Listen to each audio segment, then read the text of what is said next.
We are live. Well, greetings everyone. We are trying to do some actual instruction, and I know you're so excited to be doing all of this from home. I know you'd much rather be hanging out with me.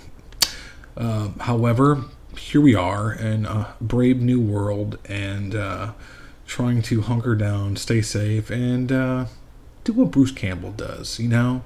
He posted on his Instagram the other day that he was just out bike riding in the middle of nowhere in Oregon. So, do that. Speaking of Bruce, you can see little Bruce over here, littler Bruce over there. This is my office, by the way. You got some David Bowie right there. So I know, this is all stuff you really, really wanted to know. This is my office. What do you expect? Okay, so this is the subjunctive mood. What is the subjunctive mood? Well, it's kind of like this. You realize that you speak in verb tenses. Tenses have to do with time. But what you might not have realized until today is that verbs also have moods. And yes, we have different moods for verbs in English, just like there is in Latin. And just like there is in English and Latin, there is subjunctive mood. We're going to talk a little bit about that momentarily. But let's go ahead and go on to this next slide. Oh, here we go. If you see me bring this little bar up, I'm using a Microsoft program to record myself and the screen. And every so often, I need to make sure I'm still, recording. Anyway, so what does Latin and English have? We have the indicative mood. That's every verb you've learned so far in terms of endings. OST, MUST, ISNT, bombas, bombas, all your, imperfect, present, pluperfect, perfect tenses. Those are all indicative mood verbs. And then there's this thing called the imperative. We've actually had a little bit of conversation about the imperative mood this year. Duke, Deke, Fock, and Fair should have an even isn't there. Of course, for your other imperatives, it's just a matter of, changing some letters around, adding an E or ITE or what, depending on what conjugation the verb is. Those are also technically imperative mood verbs. Then there is the infinitive, so that second principal part of the verb. So amo, amare. Amare is an infinitive. Well, technically that's supposed to be a mood.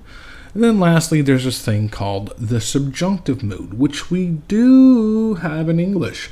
This is one of those things that you use to convey in this TED Talk that I have down here, which I'm going to have linked up below this link as well, is so a guy talking about how he left Vietnam as a very young child and how he views things that would have been or could have been or should have been. And that is the key to the subjunctive, understanding what would have been. Would, could, should, might. Those are all subjunctive type words that we use in English. In fact, sometimes in English, when you use the word if, it also necessitates a somewhat different construction that follows. So if I say, if I were you, I would stay indoors right now. If I was you, because was goes with the first person pronoun I, yeah, but not in the subjunctive mood. This is something where we're switching it up with the word if. So if you're using the word if in English, you might want to consider that you've now switched into the subjunctive mood. Anyway, so I'm going to give you a moment. Click on the link now, pause me, and then click on the link for the TED Talk. The guy is a fairly interesting fellow, although I will warn you, has a little bit of dicey language. Not too bad, but just, heads up. Pause. Okay, I'm moving on. Oh, so here, this is the stuff that I want you to write down in terms of notes. Obviously, if you don't have your notebook with you, that's a problem, and I still would expect you to put this in notebooks for me to look at later on. In the meantime, however, you have access to it. You can write it down, keep it up on the screen, do what you need to do to get your work done, whatever. I'm also taking photographs of various assignments in case people don't have books with them, whatever. So you can get that all finished up as well, and you sort of play catch up at a later date. Of course, if you have all your stuff with you and you can just operate like this, then you're good to go. We'll recon back later and talk about some subjunctive mood. All right, so what is the subjunctive mood we've already talked about? So how does it represent itself in Latin?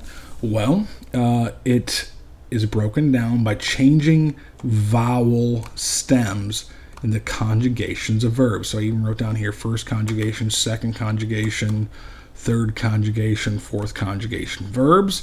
I'm changing that stem A to an E. So that this A becomes an E. This E with the hat becomes an EA. And then this E over here becomes the A. And then lastly, this I, you get the IA plus their endings, which I'll have in the next slide. We'll get to in a second. Okay, so that's what the subjunctive mood is going to look like as it's represented in Latin. I'm going to do a quick side note that you are not responsible for imperfect or pluperfect subjunctive yet, but I at least like to go ahead and put it on radar because this is something you'll get to later on. Imperfect subjunctive looks like the actual infinitive, like amare, A-M-A-R-E.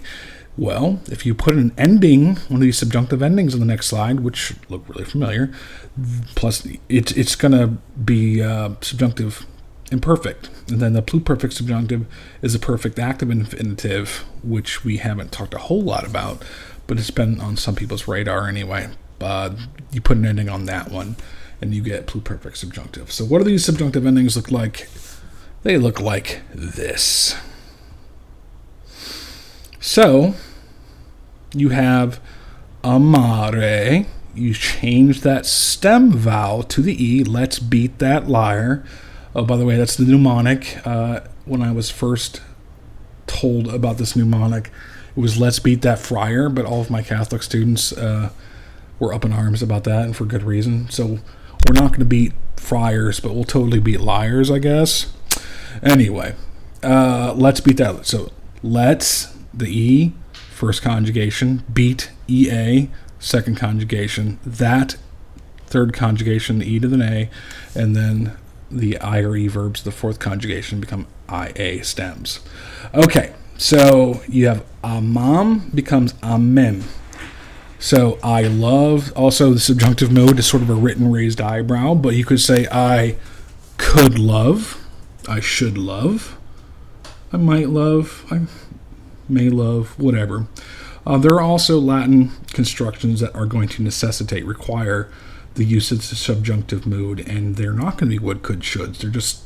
They are what they are, and that's fine. That's something we get to later. But as we're winding down for the year, this is where we're at. Okay, if there are any questions, obviously shoot them to me via the email or the website, and if you have any other concerns, problems, also let me know about those. Take it easy, guys. Stay safe. Wash your hands.